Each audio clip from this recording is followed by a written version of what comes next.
Welcome back to Talkin' Shit, where we are talking all sorts of shit. Schitt's Creek, that is. I'm Jess Sterling, and today we are discussing Season 3, Episode 11, Stop Saying Lice! And here with me, of course, is someone who tried to drink the body milk. Stuart, how are you? Of all intros that could have been, that's actually not too bad. I was expecting far worse. To be told that you have lice. Yeah, that's what Yeah. I was waiting for. But Yeah. yeah, I mean, wouldn't you want to drink the body milk? Here's the thing. I have experience. No, that sounds weird. Why would I say it that way? I have purchased body butter before. So in my opinion, body milk feels like, yeah, that's obviously like a skincare thing. That's obviously like a moisturizer. Sure. Maybe But we should also ask I an purchased expert. body butter. But body milk sounds worse because I feel like it being super liquidy is not good. I think you want it because Probably. body butter is like thicker than lotion. Anyway, Grim. I'm going to bring in someone who knows even more about this than either one of us does. Someone who definitely isn't a horse girl. Our guest, Sara Fergenson. No, I'm going to blow your mind because there's something called body yogurt, and it is like it's the consistency of yogurt, but it's the one in particular that I tried recently was from Body Works, and it was so good. It was so good. Like, is it the consistency of regular yogurt or like Greek yogurt? Like a Yoplait yogurt. Okay, so thinner. Yeah. But that's like, I feel like the consistency of yogurt and lotion is very similar. No, I don't know. It's something about like the cooling aspect. I mean, honestly, you're right. Oh, you have to refrigerate it. No, it just like is colder. I don't know. The marketing is really sus because it sounds absolutely revolting, disgusting. It does. But I was like, I need some sort of lotion after the shower, and I grabbed it at my friend's house, and it was delightful. But then it was like $40. It's like I can't buy $40 body yogurt. How much do you think David's body milk is? Because I feel like it's probably more than $40. It was a big bottle. Yeah. It's definitely like $80. Yeah. What is it that I use? Hold on. Okay, so my hands, sorry, I have it near my desk because my hands get so dry. What kind of creepy lotion do you have nearby? Why is it creepy? Why is it creepy? I don't know. I mean, it might be creepy. It's not my favorite, I will say. But I do personally like body cream. I'm a body cream girly, not a body lotion girly, because body cream is thicker. This is the almond and vanilla from Bath and Body Works. Not it sponsored. has essential oils. It has olive oil in it, apparently. Could be sponsored. I prefer body cream to body lotion. Maybe Jess is taking like backhands from like Big Dairy, who are like, we've got to get in on this like beauty game. Let's make body dairy things and just like cycle through. Like, is there anything we're missing? Is there body cheese? That sounds horrid. No. Body cheese? But like, what else is there that they can go through? We've got milk, butter, yogurt, eggs, eggs, body eggs. No. Oh, hold up. Those EOS lip balms are kind of in an egg. Those are garbage, though. Can we all agree? Those are trash. They're not. First of all, the shape, not conducive to putting in a pocket, not really conducive for anything. Second of all, they don't work. Like, they're garbage chapstick. I say chapstick. I know it's a lip balm. They're garbage is the point. Okay. I do like, this is not sponsored, but wait, what do you got now? I have. If you gotta do the whole beauty blogger thing. You gotta hold it up the handbag. Can you see it? We got Nivea. Wow, Nivea. How do you know her? Yeah. What do you? And Stuart has Evian, so not sponsored, people. Yeah. Okay, Usually bitches over here. Anyway, we're talking about Schitt's Creek, even though that's not what we're talking about right now. Sara, you requested this episode a very long time ago. Like, I'm talking when we were covering season 1. You were like, I need the Moira Rose Garden episode. Okay. Yeah, I gotta be specific. I feel as though I didn't know anything else that happened on this episode except for that one joke at the very end of the episode, which I do think is the funniest bit in the entire in the entire Schitt's Creek series.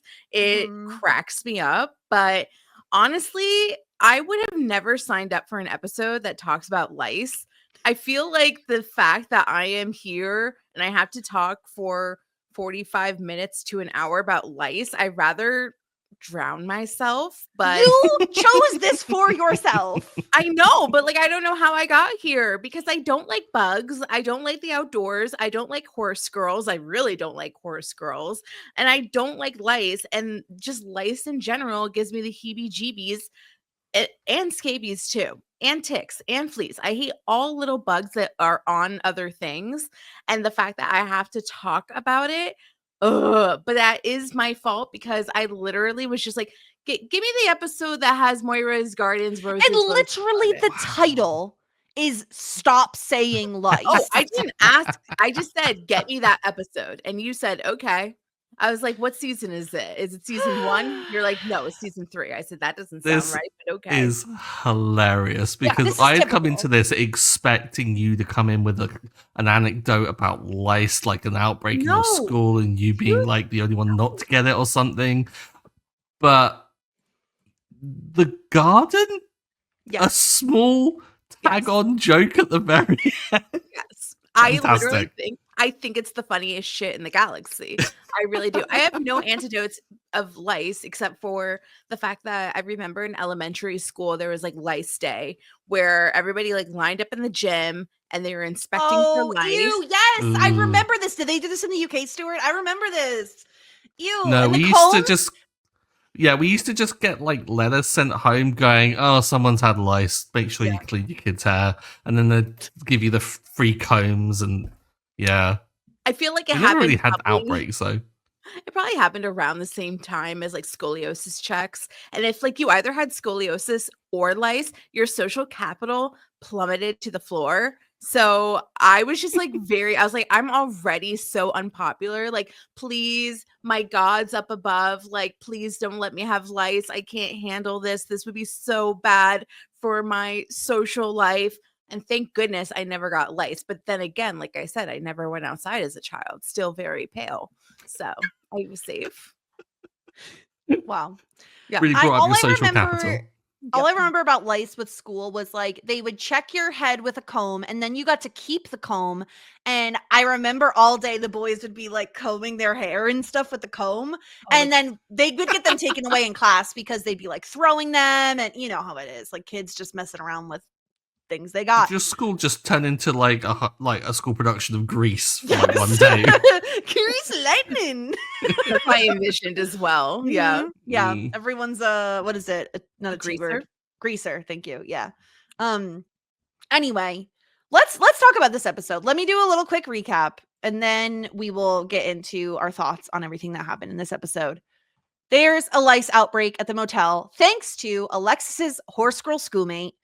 Johnny panics, forcing the guests to get an extra sheet change with no explanation, making him look like a major creeper.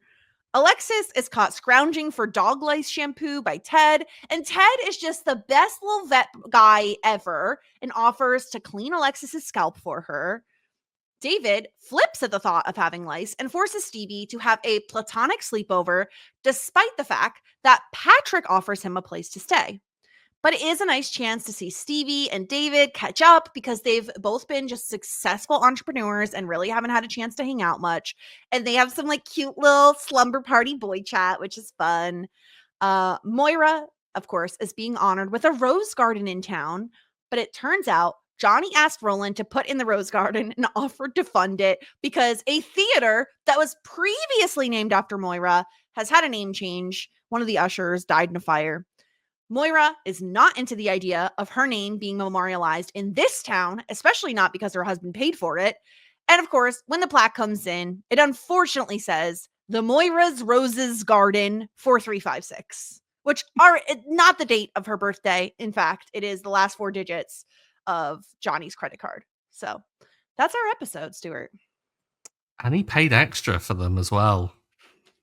Johnny's useless. I mean, we've been saying it for a while. He's freaking useless. How did this guy run a company?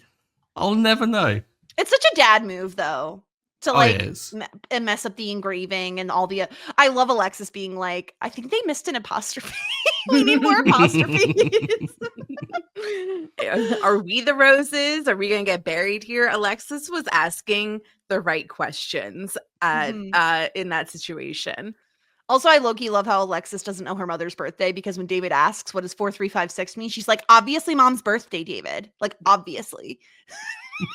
I was having a bit of PTSD flashbacks to the pin number thing yes. with the date. I was like, no, not this again. I did look it up, and it's not even far off from Catherine O'Hara's real birthday. Her birthday is March 4th, 1954. Oh, so, like, it's actually quite close. Swap some numbers over. I mean, minus a couple years. It works, like, in the real date format, as we were discussing earlier, Jess. If you actually put the date before the month, which is correct. I'm with you that Americans do it in the dumbest way possible. It should go day, month, year, because you are increasing in size. That makes sense. We don't do it that way. And we've all lived this way. I've lived this way for 30 plus years. So it's going to be hard to get my mind to wrap around to the other way of doing it. Yeah. I'm really trying to learn centimeters for work. This is like my big thing, because I use a lot of centimeters within my profession. And the fact, like, I always have to convert centimeters and millimeters to inches and feet. It's a real pain in the butt. So that's my biggest mission right now. I mean, it makes sense. Like, I like, because they're more divisible, they're better and things, but then, like, being able to just, like, use your thumb to, like, measure some things does help, I guess. Yeah. I don't know. Is a thumb an inch? Yeah. Like, about ish. They say that, like, one of the little indexes is like the knuckle between. Yeah, like, I don't know. What do you call, how, like, your thumb is separated in thirds? It's 1/3 of your index finger. Yeah. Oh, interesting. Okay. That's an easy way to pick out an inch. Of course, everybody's fingers are different sizes, but then again, like, no foot is exactly 12 inches. Like, only people's specific feet are 12 inches. You know what I mean? I wonder what size is actually a foot. Like, what size shoe? You know what I mean? Yeah, I mean, these are things that we just need to know, but are mysteries. We'll never figure them out. Yeah. I can Google a size 14, but I don't know if that's men's or women's. Another mystery. How will we ever get to the bottom of that? So I think it has to be women's, which means that's a size 12 in men's. Right. Which would make sense because 12 is a foot. Yeah. Okay. Yeah. Wow. One mystery solved. Yeah. Sarah, what do you want to talk about first? Would you like to talk about Alexis's lice? Would you like to talk about Moira's Rose's garden? No. The lice.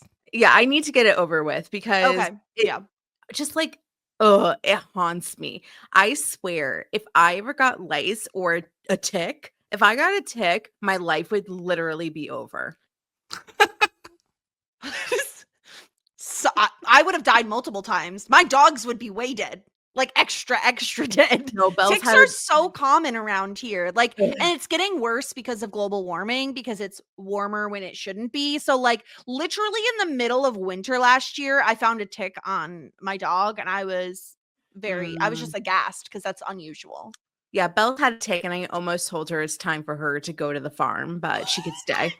Oh my God. That's horrid. She stayed. She's here.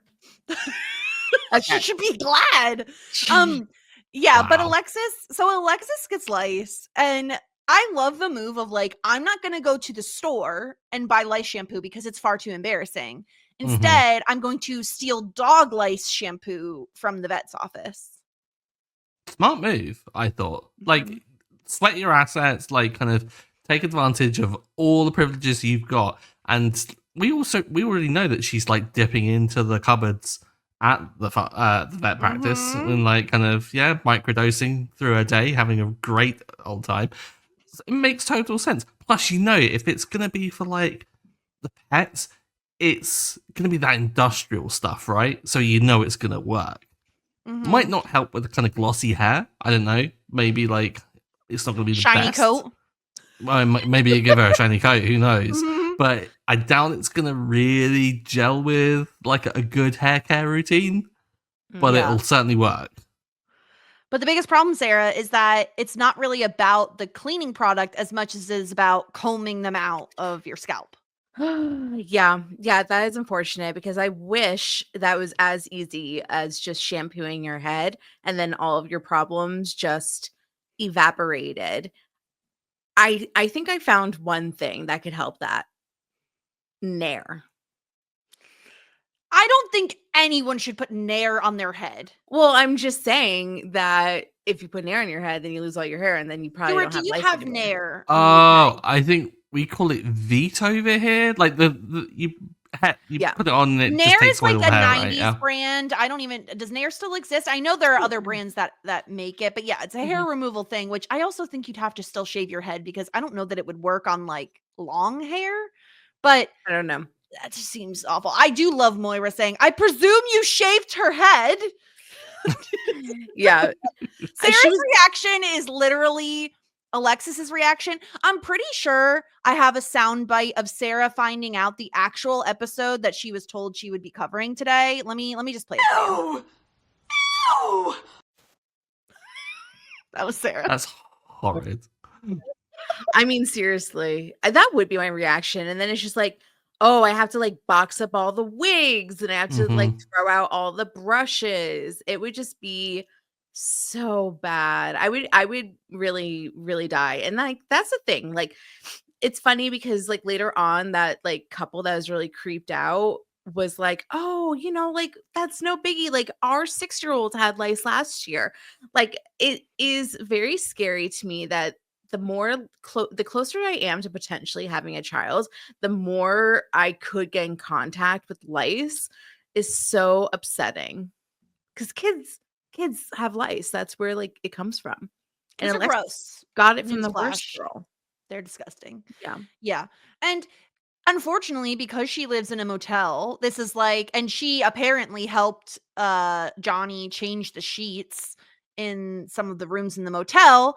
Instead of Johnny just saying, my daughter has lice, can I please come change your sheets? He's like being creepy about it. Like he's weirding them out. He's talking about the woman's ponytail. He's checking her hairbrush.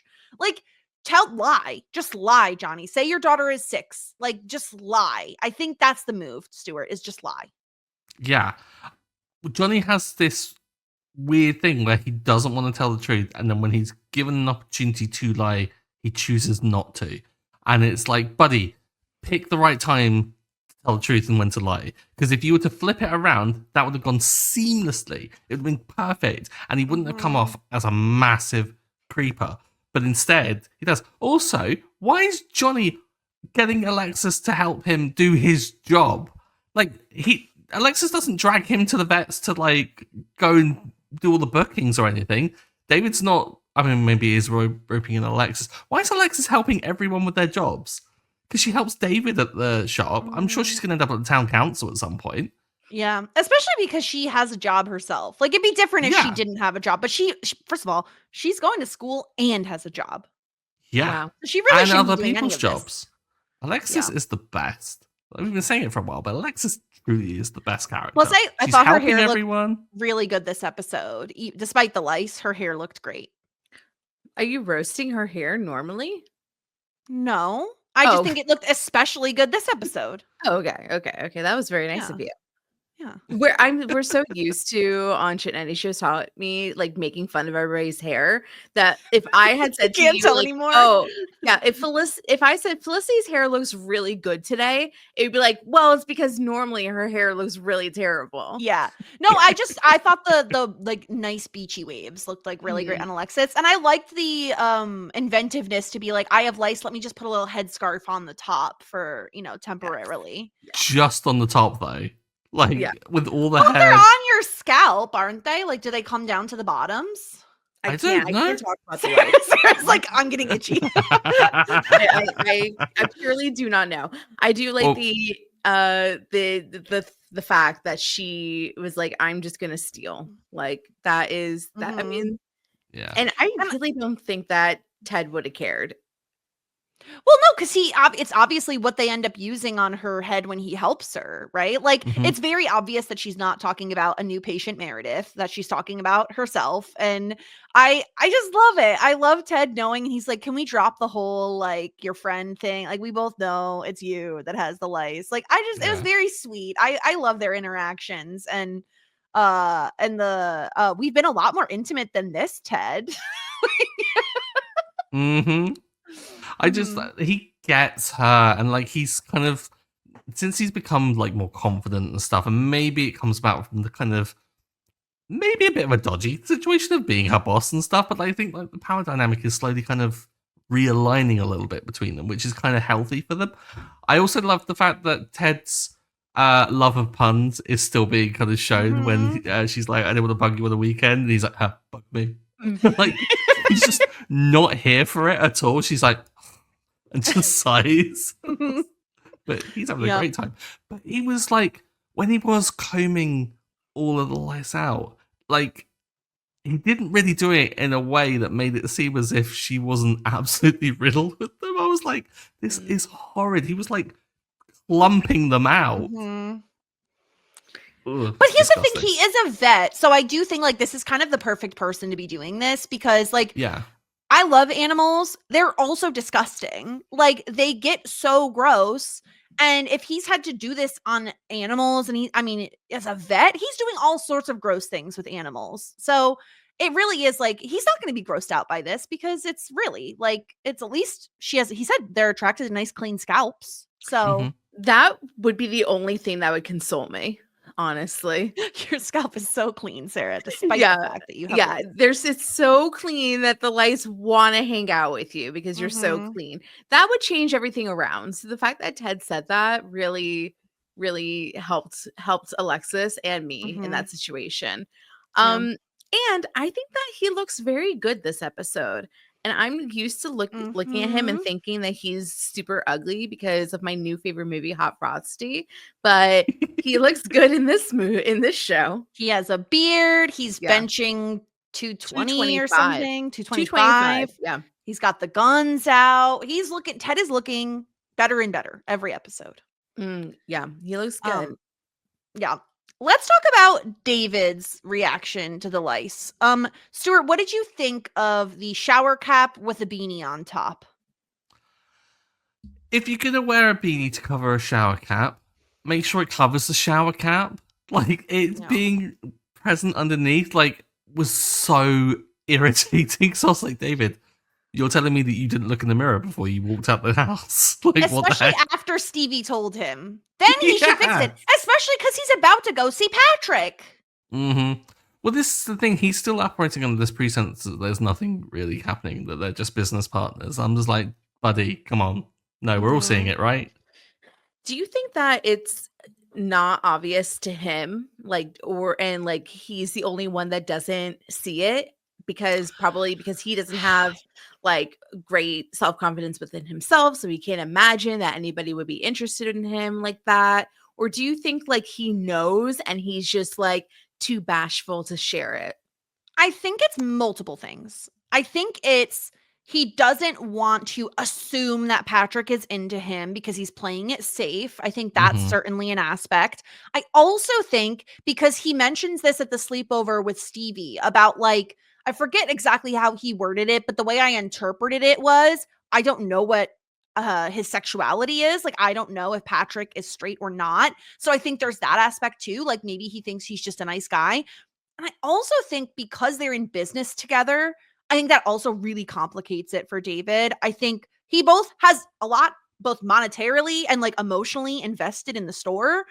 But I think he also could see Patrick as just being like a nice business partner who like isn't actually interested in him. So to me, it's like multiple things operating so that David is very much like trying to push this out of his mind. But Stuart, what do you think? I think you're right, and this could be like a few different things going on. But I certainly think that there is also a blindness to it, because I don't think that it's something that he is on his radar. Like, he's almost like willingly being like, no, that too much going on to even consider that as a possibility, which is maybe playing in his favor because he's doing the whole almost like hard to get, aloof kind of thing, which I think is maybe like because Patrick is flirting. There's no way Patrick isn't flirting with him, right? Because definitely, especially the scene where Stevie and Patrick meet for the first time, which was very exciting. The fact that they're both like ragging on him and like making fun of him. Obviously, we know Stevie and him are just friends at this point. Like it's very platonic, but it's very much a way that like you're just poking at someone a little bit, and not negging, but just like poking at something like the ridiculousness of the body milk thing. I think that it's such a fun interaction when, not that David and Patrick or anything, but when two people that you're close with don't know each other but know you come together, and there is that like roasting element, or like, because the common denominator between like your two people is you, so the way that they bond is to kind of like dunk on you and neg at you.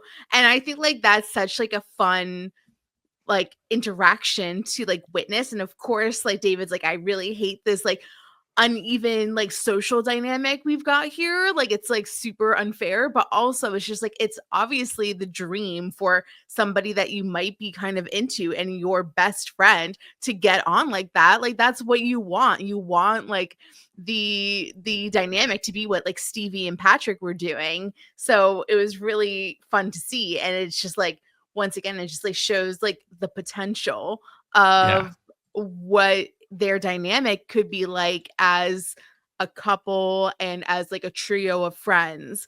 I feel like it's a lot of fun when like your best friend and your partner get together and they talk shit, and you're just like, can you stop it? Like, stop saying the embarrassing things. Stop telling my most embarrassing secrets, or like the time that I had like toenail fungus. Like, please stop sharing these things. But, you know, it's just funny. Yeah. And I think it would also be a really good thing of flipping that switch in David's brain of being like, oh, these two get on really well, and I'm the common denominator, so maybe this is something that could possibly percolate and could be a kind of thing. I want it to. I don't want it to be rushed, but I want it to happen. Like I want it to be a thing. I think that's totally fair, and I love Stevie's yet again. Stevie being the most supportive friend and like so lovely. Like she doesn't have to, especially after he discovers the extra toothbrush and is like questioning her and roasting her for this extra toothbrush and basically roasting her apartment, which he's seen for the first time. Kind of wild considering they've been friends for, I can't remember, I'll have to pull up my spreadsheet, but it's a year now they've been friends, and he has not seen her apartment in this tiny town. I love that she's so supportive for him, and I love her saying, I like this for you. Like, you seem flustered. Like, it's sweet in a way that only a really good friend can be like that, you know, where they're the ones who will tell you the truth of like, you idiot, he obviously likes you. Like, come on. Like, this happened to me too, like with my husband. Like, I wasn't sure, and I would like sending my friend like text exchanges between me and Will, and they'd be like, come on, like to the point where I didn't know that Snapchat like told someone, this is when Snapchat was a thing. I didn't know Snapchat told someone when you took a screenshot of what they sent you. And I took a screenshot of something he sent me, and then I had to be like, oops, sorry, that was an accident. You idiot. I know, it was so dumb. I know. And then you know that Will was like, I should ask him. He probably did know, but he had to have. Yeah, I've done that before, but it was when I was making fun of somebody. So that was my fault. And honestly, the karma got me good there. I'm dying of shame for you, Jess. I can't go over that. That would ruin me. I'd be like, if I was courting Will and that happened, wouldn't have happened, because I would have like blocked, delete, changed, moved house. Like, oh my gosh, see. This is when having ADHD and terrible short-term memory comes in handy, because then you just move on to the next embarrassing thing that you do. Oh, yeah. Yeah, exactly. You know? Right. But yeah, Stevie, I was also, Stuart, I was thinking of you when I watched this episode because I was so happy we got more Stevie David content. Like, it made me so happy. And they even say it on the show. They admit it. They're like, we haven't been seeing a lot of each other lately. Yeah. So I was just so happy to have their friendship back on the TV. Yeah. And even if it's just a glimpse into Stevie's life, it doesn't, like, the fact that we now know that what type of apartment she lives in, we now know that she's a Sarah McLachlan fan, we now know that she has 2 eggs in a Ziploc bag. Like, for some reason, those details matter to me. Like, I think that the more we get to know Stevie, the better. And also, it is nice to see her exist outside of the motel and all the other kind of, like, I think we've only seen her in the cafe maybe a handful of times. Yeah. I think we've probably seen her mutts more than we have anywhere else, which is kind of concerning. So it's like to see her Jake's, and to or do you mean Mutts? Or Jake's, yeah, wherever the parties were, like. Oh, Mutts. I thought you meant when her and David were like both dating Jake. But yes. Oh, yes. No. But like to see more of her and like her existing in this place, but also seeing a little bit more of Schitt's Creek, like, and it being kind of a bit fleshed out and not just being, okay, well, it's this set and this set. Like, seeing a bit of variety, I'm never gonna be unhappy about that at all. Yeah, it's nice seeing Stevie like not be an NPC and like she's able to leave the place that she's normally confined to. Her apartment's a dump though, like an absolute dump. I hate that place. You didn't like the fact that she only had like 2 hard-boiled eggs in her refrigerator? No, that was disgusting to me. Like, she had like a drink in a freezer. Like, I hated Shut it the all. vodka in the freezer. That's a smart move. It was a vodka. Like, that's normal. It was vodka, yeah. Oh, the thing I was a little confused about is why the toothbrush was at the kitchen sink. Because some people do that. They brush their teeth in the sink and in the kitchen. In the kitchen sink? Yeah. Some people do that, yeah. I guess if you live in a studio apartment, I would understand that. But I don't understand that for a regular apartment. I don't know. I hated her apartment. I would, if I was David, I'd be like, what is going on here? She has like, a modest income, Sarah. She doesn't have a guest bedroom. What is she, Bill Gates? Like, this is not something that Stevie has. I have a guest bedroom. You have a guest bedroom, and neither it's a line from the show. I know. Neither of us are Bill Gates. Yeah, Stuart, do you have a guest bedroom in your newish apartment? No. Do I seem like Bill Gates? Like, maybe. Yeah, I don't know. I guess not. Yeah. Yeah, so like a lot going on with David, and I really enjoyed the progress we got this episode in terms of like David and Stevie get a catch up. We get more like going on with David and Patrick. So that was all very exciting. Now let's talk about Moira, because Moira, Sarah, I want to know, how would you feel if you got a rose, if someone said to you, we would like to dedicate a rose garden with your name on it? Oh my God, it would be like an absolute dream. I would be so thrilled. Now, would you prefer the rose garden, a bench, or a tennis court? The rose garden. Okay, Stuart, what about you? I mean, a bench is nice and simple, but like tennis court makes me feel as if I'm like more important. Like it's a bigger thing. Oh, that's funny because I was going to choose the bench. So we all chose something different. But I think the reason I like the bench so much is because it's Bob's bench and there's like alliteration there. So like, but there's not much. What can I do with my name in alliteration? Like Jay, like what? Jess's juice. Like what are we doing? You know, like what is there? There's nothing. Jungle gym?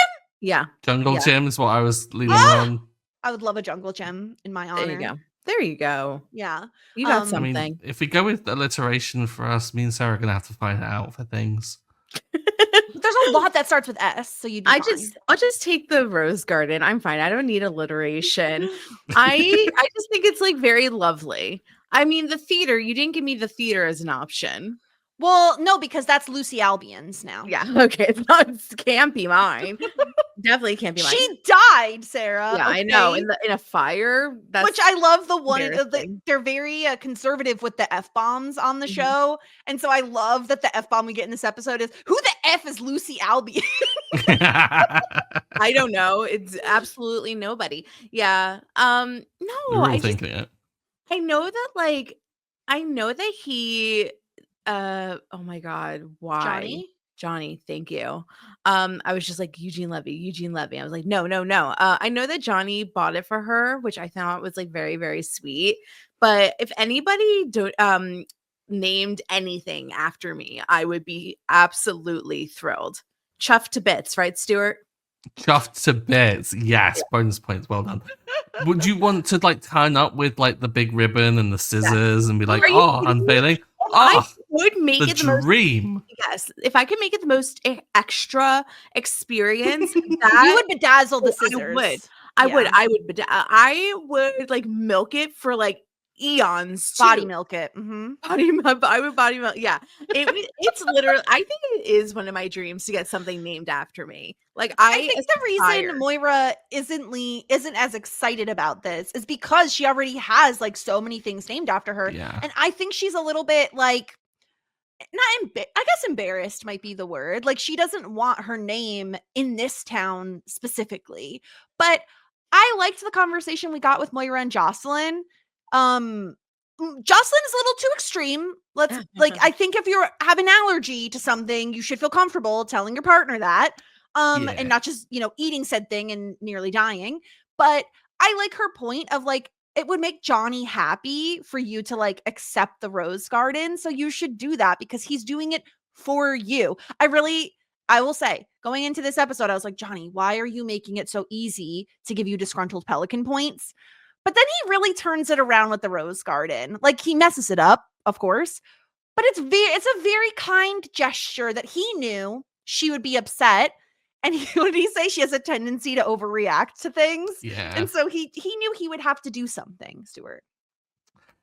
Yeah, but like, is it him doing something sweet, or is it Johnny just trying to, buy himself some peace and quiet and not have to deal with Moira's reaction? Like, is it entirely a nice thing? I'm kind of leaning no, mostly because of, I don't know, maybe because of him being useless. I'm kind of judging him quite Sarah, hard. You need to give Stuart the lecture for Johnny that you gave me about Xander on Buffy the other day. Oh, so you really hate Johnny? Really? I don't really hate Johnny. I think I've just been really mean to him lately. Yeah, I don't. Okay, so like number one, as a person that doesn't have a dad, I feel as though I really like love Johnny, especially as a father, because he's just like he's so warm and loving. And yeah, he's kind of like a doof, but like he's always there for his family. And I don't think that there is any like sort of like malicious or like nefarious reason for him to buy this like rose garden. Like I don't think it was to like shut her up. I think it was purely like he knew that like once Moira found out that she lost the theater, she would just be so upset and bothered, and that like he just wanted to soften the blow. I really think that it was like, I know my wife like more than anybody else in the world, and he does. Like he really does like love Moira, and he puts her first in his world. And I think that like he was trying to find a way for her to like find like a little sparkle in her day. And he knows her. Like he knows that if she found out, she would have flipped the F out about losing the theater, because it's just like a punch in the gut. Like it's bad enough that they lost their riches. It's bad enough they lost all their belongings. The only thing that Moira has at this point is all of her wigs. And like she lost everything. And it's just like one by one things are getting taken away from her. And including this theater. So like I think that like, and he knows that like it's partially his fault, because like once again he's a doofus. I don't remember what he did. He didn't pay his taxes. Something like that? No, it was their financial person that like was fraudulent. So he just invested his money with the wrong person essentially. Okay. But he didn't know. Oh, okay. But still, like maybe he should have been like paying attention to his finances a little bit better. And like obviously Moira was never the one like crunching the numbers. She just like spent the money. So I'm sure he kind of feels a little bit responsible in some sort of way that they're like stuck in this like hodunk town in the middle of nowhere. So I think that he just was doing it out of the kindness of his heart and to make her happy. I'm so shocked that you think that he's useless, because I think that he's great. This is one of the few shows that I feel like every single character I love a little in its own way. Maybe not Roland. He's a little grody, but like especially all of the roses, like all four of them, like I love them to bits. It's so difficult because I really want to argue against you, but you opened with the line about a dead dad, and I'm like, well, I can't now. Well done. You've won the argument. Thank you. I mean, it's kind of cheap. So if you wanted to say like your points against Johnny, like No. obviously, like I think you've articulated like a good actual logic with it is that like Johnny has like a load of guilt that he is obviously carrying with everything that's going on. He tries to fix things, and he is a trier and is trying his best. My issue is just that his best tends to be fucking useless. That's the thing. I feel like he usually is approaching things with a good heart, and he's like doing things for the quote unquote right reasons, as they say on The Bachelor. But I think it's the follow through that sometimes is lacking from Johnny and Stuart. We've talked at length about Johnny having a really hard time, and especially having a hard time before he got involved with the motel, because he wasn't the breadwinner and the rest of his family seems to be thriving and he's the one who's struggling. And so I view this as a way he could be like, I have some money maybe coming in now because of the motel. Like, I just want to make Moira's day a little bit better because I know she's going to be upset about this. So I really viewed it as like a selfless thing. But I think the bigger problem is, like, my guy, get double and triple check the plaque before you buy it, because I love Moira shading him, being like, he paid extra for those apostrophes. It's perfect.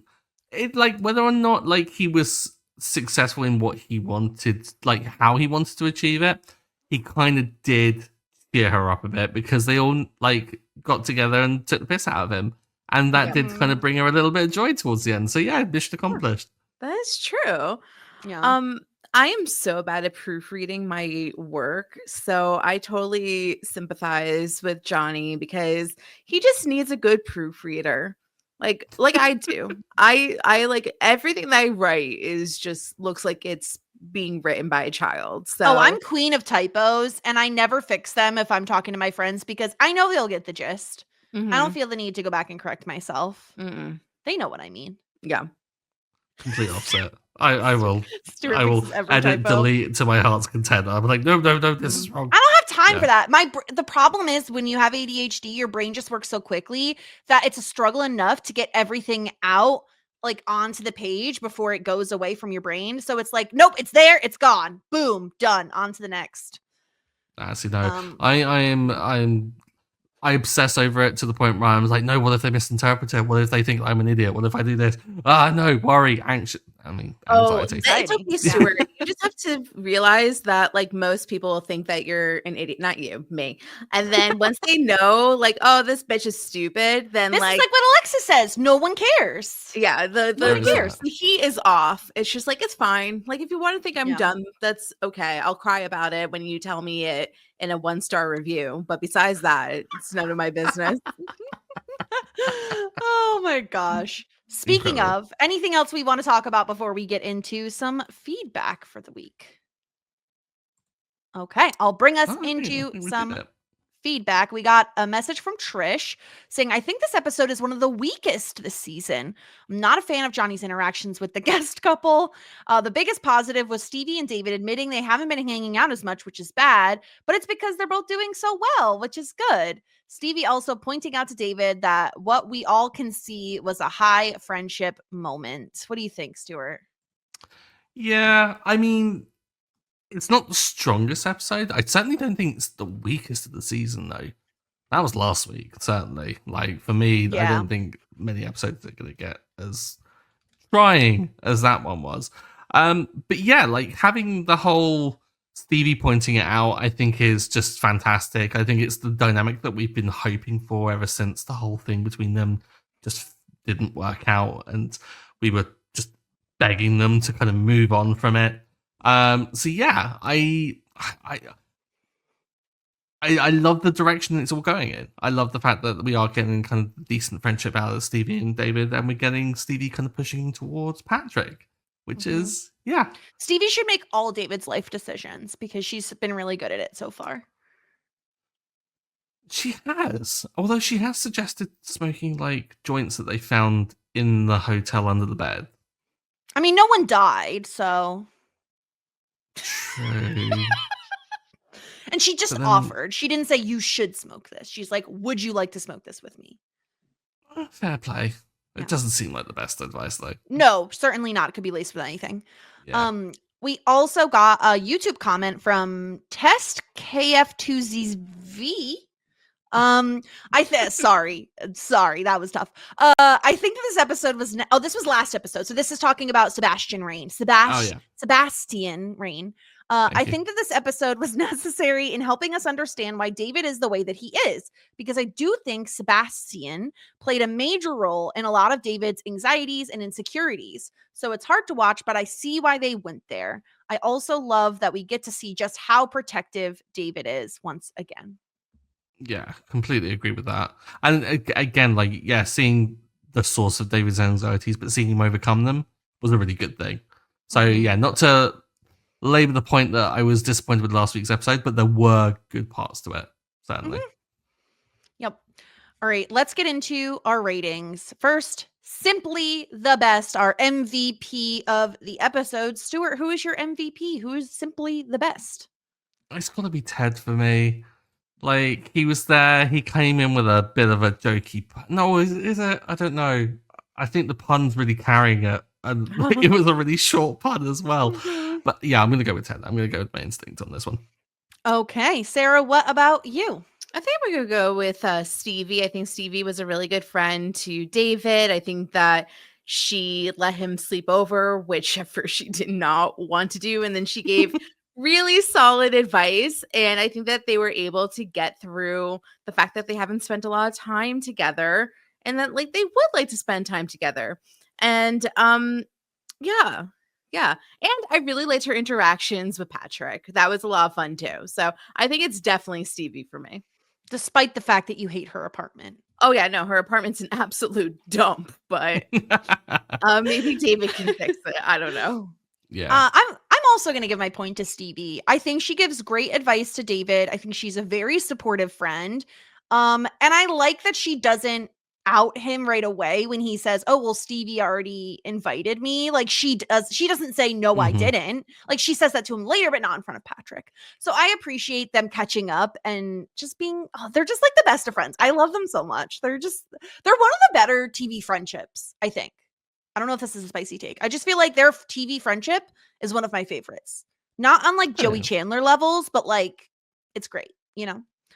Yeah. Okay, disgruntled pelican time. Sarah, let's go to you first. Who do you think is a disgruntled pelican this episode? Who was your least fave? Can I say the lice or like the horse girl? No, you can't. Kelsey.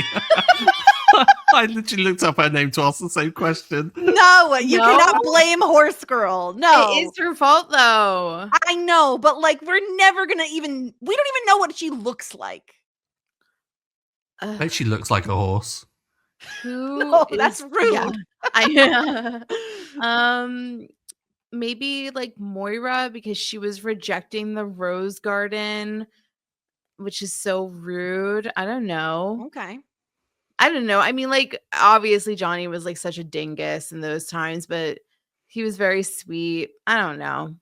Okay. Well, we'll put you down for Moira then, because she rejected Moira Rose's garden. Stuart, what about you? Who is your disgruntled pelican? I'm in a pickle because there was a very compelling argument that as I said, I couldn't argue against because a certain card was played. But F it, Johnny, he's the worst. He's useless. He got the plaque wrong. He got his daughter to help with the sheets. He was awkward with the guests. Do better, buddy. I believe in you. I think you can do it, but just do it. Do better. I'm picking someone that neither one of you picked. And there are two reasons why I'm picking this person. If you pick the lice, I'm going to beat you up. I'm not going to pick the lice! I'm picking a human being. Oh, okay. This Wait, person. Who? First of all, this person, it is one of my pet peeves when men call women honey and not as like a term of endearment. And secondly, he repeatedly is giving his wife food that is giving her rashes. And that's not okay. And I'm sorry, maybe Jocelyn should speak up, but maybe he should use his eyes and see that she can barely breathe. So Roland is getting my disgruntled pelican point. The honey pissed me off right away. I can't. Honey, it's about legacy. I just can't. It upsets me so much. Roland is getting my plus I really love Johnny, and I think my husband will just like divorce me if I keep giving him disgruntled pelican points because of how much he loves Johnny. Also, I did check in with him to see if he remembered the whole Snapchat debacle. He says he doesn't remember, but I probably trusted your word on that because I don't know. Wow. That's true. You know what? That is true because Will is very loyal, as I always say. And I feel as though like if he trusts you, then he like trusts your word. Yeah, he wouldn't think twice about it, probably. Yep. Yeah. Good egg. So those are our ratings, and luckily enough for us, Stuart, we do have a Moira wig to talk about. Finally. Yeah. What in the My Chemical Romance is going on here? What in the Hot Topic? Yeah. What in the Manic Panic is happening on Moira's head? This might not be a winner. No. Yeah, it's very goth, which I think the problem is, Stuart, is like Moira often does wear black. So I think it's just a little bit too much then when you add in a black wig with like a red streak in it. But why the red streak? Like, what is the choice happening here? Like, all of the others seem to have gone along with this kind of like town councillor business kind of attire that she's been going for. Yeah. And then this just comes out of nowhere. Yeah. Can Can I tell you the immediate thing I think of when I see this wig? Mm-hmm. I think of "Where are you?" Yeah. Like it's like very like emo-y, you know? Yeah. So sorry. Yeah. Oh, I'm so sorry. Time. That's all I think of. It's not a win. And the necklace is like a chain bib. Yeah. Yeah. And it again, we got to give extra bonus points to Catherine O'Hara's neck for putting up with all of this exertion, you know? It's just so She much. got strong neck. Yeah. Very, very strong neck. Benches 225. Her neck benches 225. Bob's benches 225. I love Bob so much. I was so happy when we got a little scene with like him, Ronnie, and Roland, because I especially love when they're talking about what is it, the tennis courts are like a hot makeout spot for teens, and Bob's like the bench too. The bench too. Yeah. even though the net was stolen. Yeah. Apparently so. Yeah, who knows? Yeah. Okay, well, it is that time. It is time to tier rank this episode. So as a reminder, our tiers are hot shit, full bouquet, love that journey for me, ew, David, and shit out of luck. Stuart, do you have an inkling of where you think this belongs? Last week we were very tough on Sebastian Rain, and it ended up being ew, David. Yeah. Which is surprising. We've got 2 in that tier now, which is kind of wild. We do, yeah. I'm thinking right in the middle. Like dead in the middle. Love that journey for me. Possibly lower than Rooms by the Hour. Interesting. But higher than the thruple. I think I agree with Love That Journey for me, but I think I would put it above Rooms by the Hour, below The Affair, maybe even above The Affair. I don't know. Sarah, what do you think? I mean, like I third that Love That Journey for me is where it belongs, and not to be like a middleman, but I think I would put it between 3.9 and 3.5. Yeah. So between The Affair and Rooms by the Hour. Yeah. I think that's where this belongs. I think that fits. Yeah. I don't think any particular scene in this one was as funny as like Jocelyn's reaction to The Affair. The chocolate sauce. Yeah. I think that's still so absurd and stupid, and like her talking about how irresistible Roland is just absurd. So that still needs to be maintained. But yeah, just a smidge below. Yeah, I like it. So that is where it's going to end up in. Love that journey for me. Beautiful. Beautiful. Yeah. Incredible. Well, next week's episode is season 3, episode 12, Friends and Family. That's so A vague. That could be vague anything. title. What is it going to be about, Stuart? Okay, let's think. I mean, family reunion. No, they would have called it a family reunion if it was anything like that.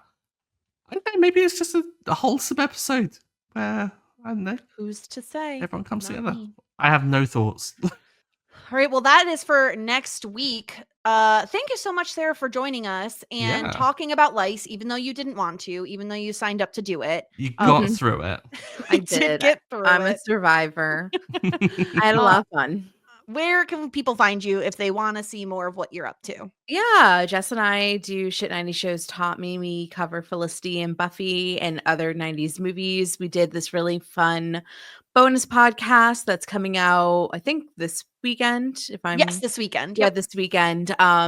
Where basically I got to come to work and do absolutely freaking nothing, just like Alexis, and just had to be the Ted and do all the work. And she watched the movie and then relate it to me through PowerPoint presentation. And Excuse me, slides. We do not speak of PowerPoint. Sorry, slides. I forgot about that lesson.